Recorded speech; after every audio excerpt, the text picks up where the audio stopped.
Hi everyone, myself Abhishek Sharma. My student ID is 20251767. I'm here to give a presentation on leadership critical reflection, starting with the introduction.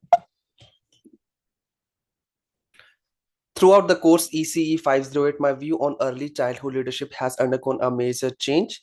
The unit introduced me to the tools, theories, and ethical issues that influence good practice in ECEC.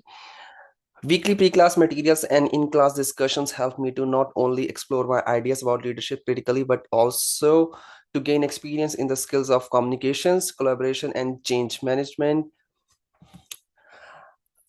Challenges encountered throughout the unit.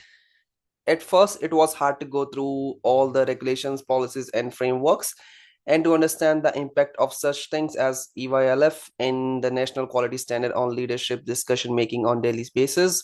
Also, it was difficult to define governance, management, and leadership roles, which made me rethink my ideas about organization structure. Furthermore, when applying Kotter's A-step model to change management situations, I had to consider carefully who the stakeholder were and children's right were.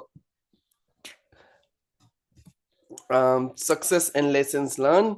The successful completion of the communication style quiz provided insight into my leadership style and influence of obstacles on my interaction with children's families and colleagues. The realization and communication is a trust and is a corporation builder as emphasized by faith was a revelation that strengthened my self-confidence. The concept of being ethically mindful by Ebeck and Verenke helped me understand ethical leadership and change my viewpoint to be more reflective and relationship oriented.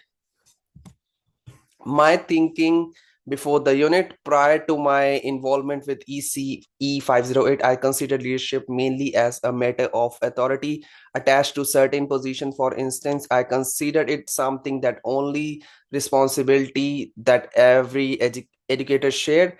I had a restricted view on policies and regulations regarding them as mere bureaucratic requirements boundaries rather than the boundaries that allow quality practice to flourish.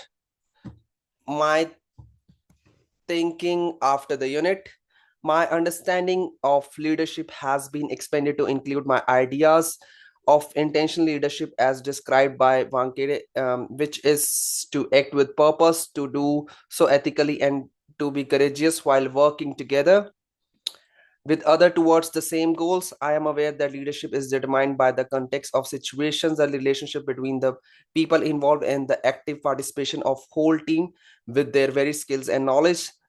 This perspective role of education leadership in curriculum decision making and quality outcomes initially changed my prescription of teacher's role. Areas for future professionalism growth in the future, my emphasis will be on the advocacy skill development that has great impact on policy making and on communication of high quality ECEC education valuable to different stakeholders. The enhancement of my ability support guide my purse by means of pedagogy leadership will be one of the main areas of development. I also have the need for continuous learning in change management and handling the ethical aspects of formal transitions. At last conclusion, this course changed my thinking about leadership completely. I went from considering it as a matter of power to seeing it as something that is always shared, moral, and deliberate. The reflections done weekly enabled me to keep on learning and be more aware of myself and resources of unit supplied me with the theory as foundation of my practice. I have already accepted the professional development that will last forever, and I will be advocate for children, families, and their profession while contributing to the development of this organization culture. Here are my references. Thank you so much.